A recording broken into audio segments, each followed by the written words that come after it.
শুনেছিস জঙ্গলে নাকি একটা গুপ্তধন লুকানো আছে? গুপ্তধন মানে সোনা রূপা?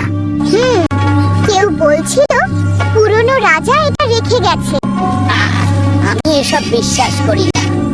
তোমরা থাকো, আমি তোমাদের সবাইকে নিয়ে অভিযানে যাচ্ছি। কিন্তু আমরা কোথায় যাব?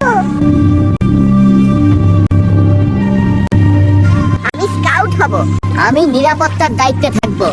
আমিও যাব, আমি সাঁতার জানি। আমি নেতা হব, আমি ব্যাগ করব।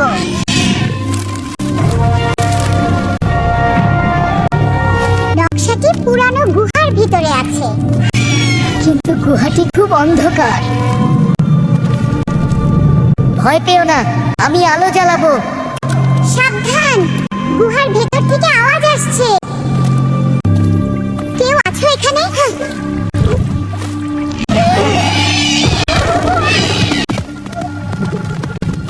থামুন, শব্দটি বাতাসের দ্বারা তৈরি হয়েছিল। আমি অন্যথায় ভয় পেয়ে গিয়েছিলাম। ঠিক আছে, চলুন অনুসন্ধান করি। এখানে একটি পুরানো বাক্স আছে। আমরা কি এটা খুলবো? এটা খোলো। এটা শুধু একটা পুরানো কাঠের টুকরো আর অর্ধেক মানচিত্র। তার মানে পুরো মানচিত্রটা নেই। তাহলে কি দ্বিতীয় অংশটা নদীর ওপারে, তাই না? তাহলে তোমাকে ছাড়া আমরা যেতে পারবো না ভাইয়া। সবাই সাবধানে থাকুন, জল গভীর। আমাকে অনুসরণ করুন, আমি পথ জানি। আমি উড়ে যাব। দেখো, আকাশ কালো হয়ে গেছে। একটা ঝড় আসছে। তাড়াতাড়ি আশ্রয় খুঁজে বের করো। সবাই আমার পিছনে এসো, আমি এটা ঢাকছি। মানচিত্রটা উড়ে গেল। আমি এটা ধরতে যাচ্ছি। ওটার, তুমি কি মানচিত্রটা পেয়েছো? হ্যাঁ, কিন্তু তুমি কি জানো এটাতে কি লেখা আছে? কি? বলো বলো।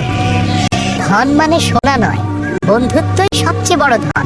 আমরা যে একসাথে এতটা পথ এসেছি, এটাই আসল পুরস্কার। আজ থেকে এই দিনটি হবে বন্ধুত্ব দিবস। আমি একটি গান গাইবো। আমি একটি দৌড় প্রতিযোগিতার আয়োজন করব। আমি নদীতে পার্টি করব। আর আমি সবার জন্য ফল আনবো।